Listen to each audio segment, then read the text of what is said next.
How to talk to anyone. Have you ever wondered why being smart and educated is not always a recipe for success? If we neglect the luck factor, it all boils down to special skills that some successful people possess. As nobody gets to the top alone, but always with the help of others, Leil Lowndes concludes that successful people have a more skillful way of dealing with fellow human beings.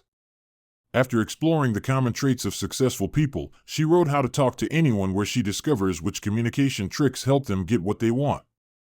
So, get ready to find out how to talk to others and make them work to your advantage. How would your caricature look? Body language and facial expressions are an important part of face-to-face communication. Even if you do not say any words, the way you look and move reflects your character to a great extent. To show that a strong connection exists between personality and appearance, Lowndes took her caricaturist friend Robert Grossman as an example. She says, Bob has a unique gift for capturing not only the physical appearance of his subjects, but for zeroing in on the essence of their personalities. When she asked him how he manages to capture people's personalities so well, he told her, "It's simple. I just look at them." Almost every facet of people's personalities is evident from their appearance, their posture, the way they move. Deciding to pursue her agenda for How to Talk to Anyone, Lowndes asked him how he would portray someone who is intelligent, strong, charismatic, principled, caring, and interested in other people. "Easy," he replied. "Just give him great posture, a heads-up look, a confident smile, and a direct gaze. Your appearance, voice, and facial expressions make up the first impression your potential business associates form about you and your personality." Why are first impressions important for communication? According to Lowndes, because in our fast-paced, information overload world of multiple stimuli bombarding us every second, people's heads are spinning. They must form quick judgments to make sense of the world and get on with what they have to do. So, whenever people meet you, they take an instant mental snapshot. That image of you becomes the data they deal with for a very long time. In most cases, first impressions lay the groundwork for entire relationships. Therefore, if you want to be successful in both your professional and private lives, you must learn tricks that help you leave a good first impression. Learning how to improve your posture or how to look at someone and smile can propel you into the world of success quickly and easily.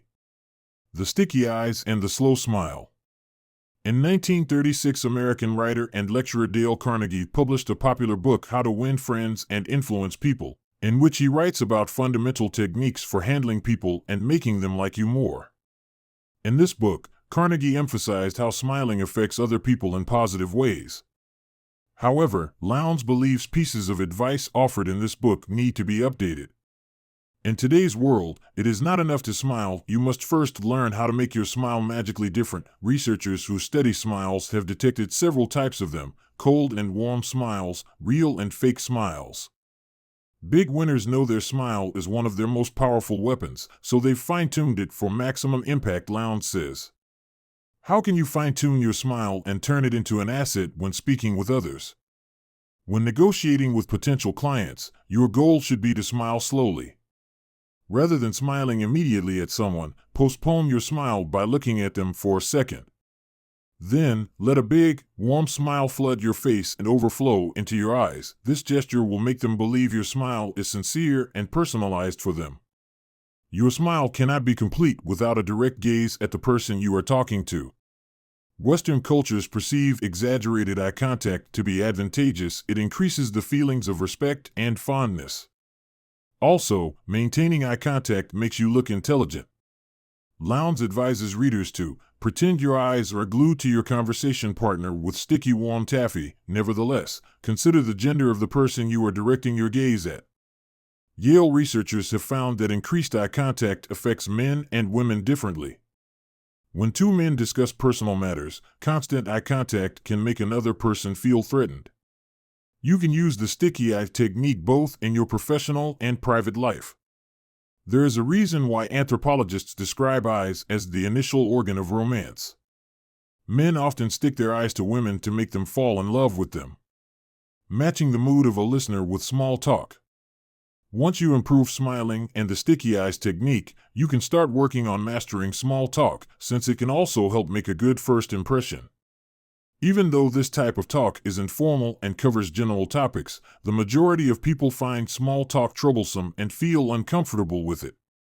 In fact, when Lowndes interviewed top executives from the Fortune 500 list, they confessed they feel more comfortable having big talks with their business associates than having small talk on other occasions.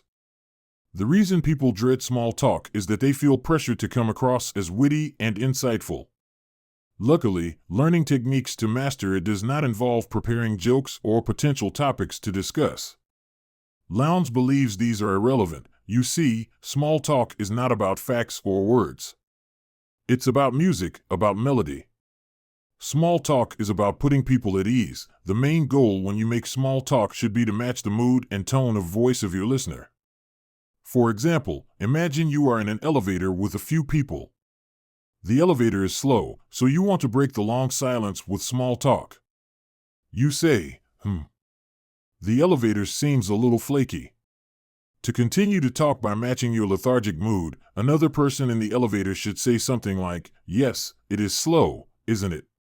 However, if another person starts explaining that the elevator is slow because of the poor railguide alignment, you would probably feel unmotivated to continue the conversation, as your remarks are not at the same mood level.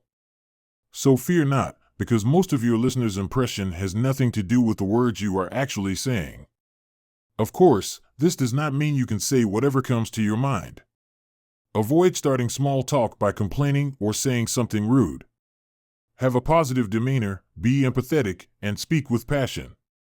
A great way to approach someone and start a conversation with them is to express interest in something they are wearing. Excuse me, I couldn't help but notice what is that? To attract people's interest, you can also find unusual jewelry, a unique brooch, or a colorful tie to wear at social gatherings. What do you do? Once you start talking with someone, your career will become a discussion topic at some point. Just as you likely have a resume prepared on your computer for potential employers, you should prepare a verbal resume for the occasion of small talk. Your oral resume should also contain data relevant to your business career. However, before telling the listener what you are good at, consider what possible interest they may have in your answer. Open the conversation with a benefit statement. Let's say you are a hairdresser, and you start talking with a businesswoman. She asks you what you do, and you use this benefit statement. I am a hairdresser who specializes in flexible hairstyles for the businesswoman. I have many clients who choose a conservative hairstyle for work that they can instantly convert to a feminine style for social situations. When you talk to a teenager, however, you would modify your statement to meet her interests. I specialize in these really cool up-to-the-minute hairstyles. If you want to become successful at your job and extend the circle of your clients, never give just a one-word answer when asked about your job. Think about how your professional experience can benefit people from all walks of life. If you give descriptive answers, it is more likely people will remember you. For example, instead of saying you are a real estate agent, say you help people find the right home.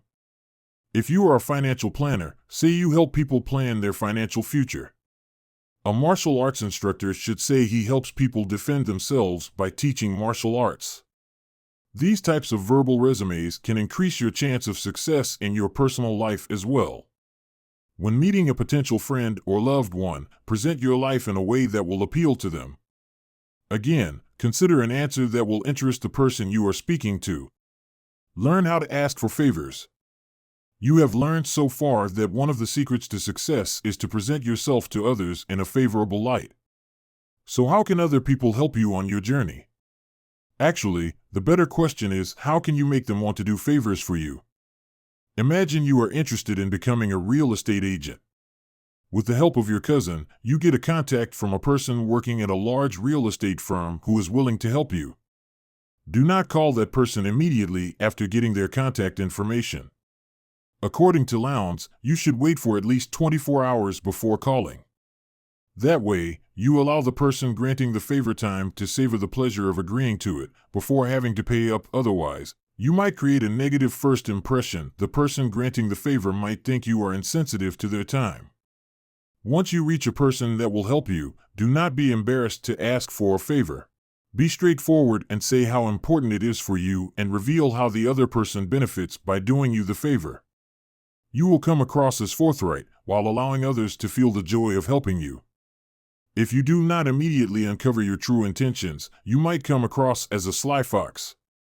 Knowing how to ask for favors helps you climb up the corporate ladder as well. On the other hand, you should also know how to be there for someone. Helping others will make you feel good and enable you to ask for favors in return in the future. Again, when asking for a return favor, mind the timing.